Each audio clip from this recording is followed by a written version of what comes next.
बिस्मिल्लाहिर्रहमानिर्रहीम।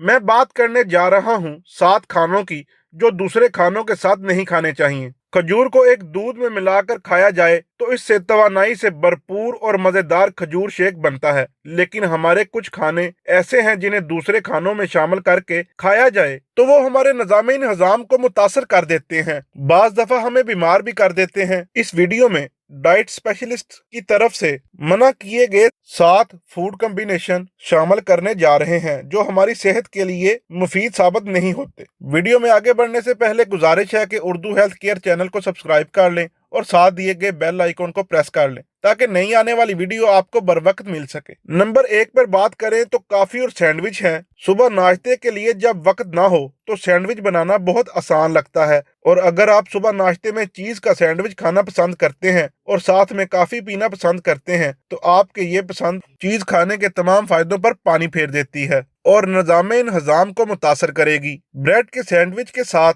कॉफी पीना भी ब्रेड के ग़िज़ाई फ़वाइद को ख़त्म कर देता है। दोस्तों, ये बात याद रखें, आप अपने सैंडविच को नाश्ते में सफ़ेद चाय या सब्ज़ चाय के साथ नोश फरमा सकते हैं। नंबर 2 पर बात करते हैं टमाटर और खीरा की। टमाटर और खीरा गर्मियों में सलाद में इंतहाई पसंद किया जाता है, मगर जदीद तहकीक के मुताबिक खीरा और टमाटर मिलाकर खाने से जिस्म में बायोकेमिकल पाथवेज मुतासर होते हैं और सोजिश का खतरा बढ़ जाता है। खीरा अगर टमाटर के साथ मिलाकर खाया जाए तो दोनों सब्जियों के विटामिन डाइजेस्ट नहीं हो पाते। इसलिए अगर आप सलाद खाना पसंद करते हैं तो एक दिन खीरा और प्याज और दीगर सब्जियों का सलाद खाएं और दूसरे दिन खीरे की जगह टमाटर का इस्तेमाल करें। नंबर 3 पर बात करते हैं आलू और गोश्त की। आलू और गोश्त देसी तरीके से पका हो या बर्गर के साथ फ्राइज हो तो भूख लग ही जाती है, मगर डाइट माहिरीन के मुताबिक ये मैदे के लिए बहुत भारी खाना साबित होता है, जिसे हजम करने के लिए इसे ज्यादा काम करना पड़ता है। आलू में स्टार्च शामिल होती है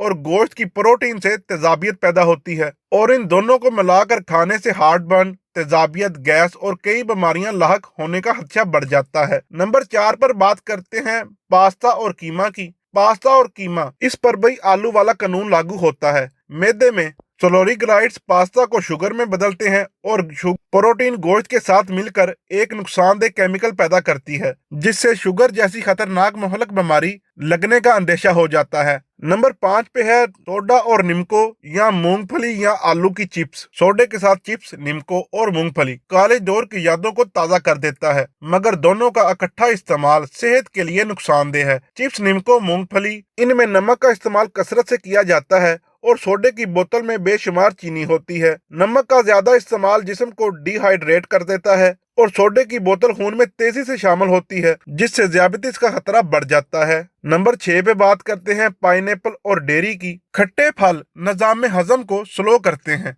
और अगर इनके साथ दूध से बनी हुई कोई चीज खाई जाए तो इंटॉक्सिकेशन का खतरा बढ़ जाता है। नंबर 7 पे बात करते हैं केला और दूध की। केला और दूध का शेक बच्चों और बूढ़ों में यकसा मकबूल है और इसे फौरी तवानाई बहाल करने के लिए पिया जाता है, मगर जदीद तहकीक में कुछ न्यूट्रिशन एक्सपर्ट्स के मुताबिक ज्यादा मीठे फ्रूट्स का इस्तेमाल दूध के साथ नहीं करना चाहिए, क्योंकि दोनों का मिक्सचर मैदे के लिए भारी गजा है और मैदे को इसको हजम करने के लिए ज्यादा काम करना पड़ता है। माहिरीन का कहना है कि ज्यादा मीठे फल एक खाने से दूसरे खाने के दरमियान बतौर स्नैक के बगैर किसी और चीज के शामिल किए खाना सेहत के लिए ज्यादा मुफीद है। दोस्तों, उम्मीद करता हूँ मेरी ये वीडियो आपको पसंद आई होगी। वीडियो अच्छी लगे तो लाइक एंड शेयर जरूर कीजिएगा और मेरे चैनल उर्दू हेल्थ केयर को सब्सक्राइब कर दें ताकि नई आने वाली वीडियो आपको बर वक्त मिल सके।